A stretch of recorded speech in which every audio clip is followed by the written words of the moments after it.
Chapitre 5. Voyant la foule, Jésus monta sur la montagne, et après qu'il se fut assis, ses disciples s'approchèrent de lui. Puis, ayant ouvert la bouche, il les enseigna et dit : « Heureux les pauvres en esprit, car le royaume des cieux est à eux. Heureux les affligés, car ils seront consolés. Heureux les débonnaires, car ils hériteront la terre. Heureux ceux qui ont faim et soif de la justice, car ils seront rassasiés. Heureux les miséricordieux, car ils obtiendront miséricorde. Heureux ceux qui ont le cœur pur, car ils verront Dieu.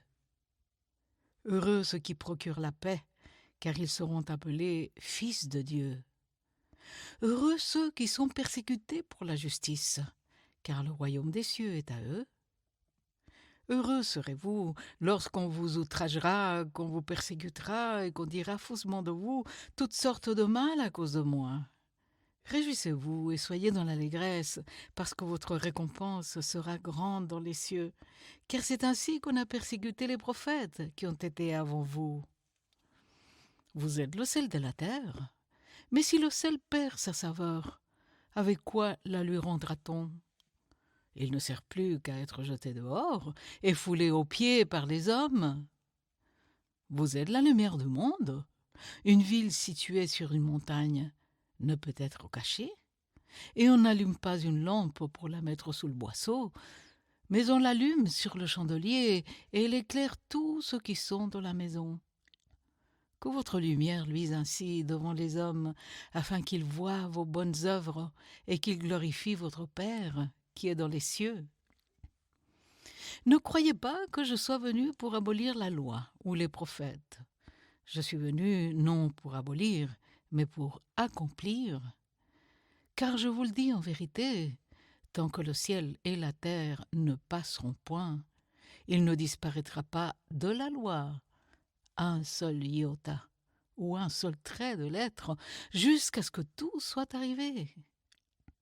Celui donc qui supprimera l'un de ces petits commandements et qui enseignera aux hommes à faire de même sera appelé le plus petit dans le royaume des cieux.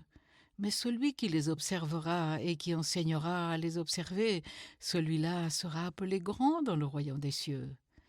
Car je vous le dis, si votre justice ne surpasse pas celle des scribes et des pharisiens, vous n'entrerez point dans le royaume des cieux. Vous avez entendu qu'il a été dit aux anciens : « Tu ne tueras point. Celui qui tuera est passible de jugement. » Mais moi, je vous dis que quiconque se met en colère contre son frère est passible de jugement, que celui qui dira à son frère « Raka » mérite d'être puni par le Sanhédrin, et que celui qui lui dira « insensé » mérite d'être puni par le feu de la géhenne. Si donc tu présentes ton offrande à l'autel, et que là tu te souviennes que ton frère a quelque chose contre toi, laisse là ton offrande devant l'autel, et va d'abord te réconcilier avec ton frère, puis viens présenter ton offrande. Accorde-toi promptement avec ton adversaire, pendant que tu es en chemin avec lui, de peur qu'il ne te livre au juge, que le juge ne te livre à l'officier de justice, et que tu ne sois mis en prison. Je te le dis en vérité, tu ne sortiras pas de là que tu n'aies payé le dernier cadran. Vous avez appris qu'il a été dit « Tu ne commettras point d'adultère ». Mais moi je vous dis que quiconque regarde une femme pour la convoiter a déjà commis un adultère avec elle dans son cœur. Si ton œil droit est pour toi une occasion de chute, arrache-le et jette-le loin de toi. Car il est avantageux pour toi qu'un seul de tes membres périsse, mais que ton corps entier ne soit pas jeté dans la géhenne. Et si ta main droite est pour toi une occasion de chute, coupe-la et jette-la loin de toi. Car il est avantageux pour toi qu'un seul de tes membres périsse et que ton corps entier n'aille pas dans la géhenne. Il a été dit que celui qui répudie sa femme lui donne une lettre de divorce. Mais moi, je vous dis que celui qui répudie sa femme, sauf pour cause d'infidélité, l'expose à devenir adultère, et que celui qui épouse une femme répudiée commet un adultère.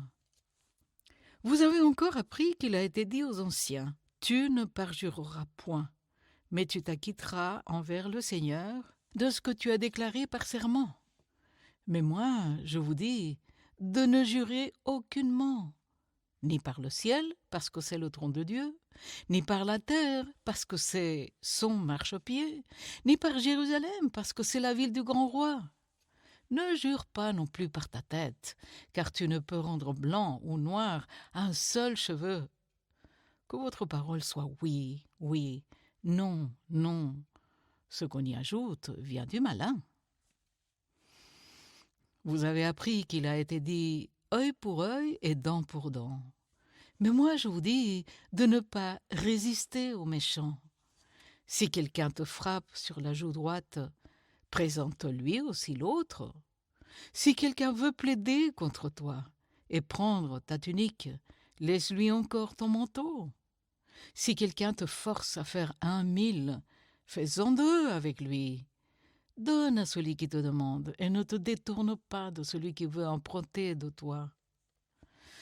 Vous avez appris qu'il a été dit « Tu aimeras ton prochain et tu haïras ton ennemi ». Mais moi je vous dis « Aimez vos ennemis, bénissez ceux qui vous maudissent, faites du bien à ceux qui vous haïssent, et priez pour ceux qui vous maltraitent et qui vous persécutent, afin que vous soyez fils de votre Père qui est dans les cieux. Car il fait lever son soleil sur les méchants et sur les bons, et il fait pleuvoir sur les justes et sur les injustes.